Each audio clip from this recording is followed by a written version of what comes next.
Lesson 2. Conditional probability. The probability of an event may change depending on a previous event's outcome. For example, the probability of you being late for school can change depending on whether there is traffic or not. For situations like this, they can be modelled with conditional probability. The probability that B occurs, given that A has already occurred, is the probability of B given A. The vertical line is used to indicate conditional probabilities. Similarly, the probability of B given not A just represents the probability of B occurring given that A has not occurred. If the events A and B are independent, then the probability of A given B will be equal to the probability of A given not B, which is just the probability of A. And similarly, the probability of B occurring given A is equal to the probability of B occurring given not A, which is just the probability of B. And you can use this condition to determine independence.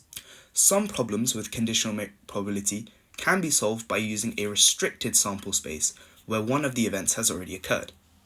Let's do one example. In a class of 75 students, 20 of them only like dogs, which is the event D, and 37 of them only like cats, the event C. 11 students like both cats and dogs. Part A, draw a two-way table to show this information. And Part B, find I, the probability of not C and not D. Part II, the probability of C given D. And Part III, the probability of D given not C. For Part A, if we fill in the information we already know, this means that the total number of cats must be 48 and the total number of dogs must be 36.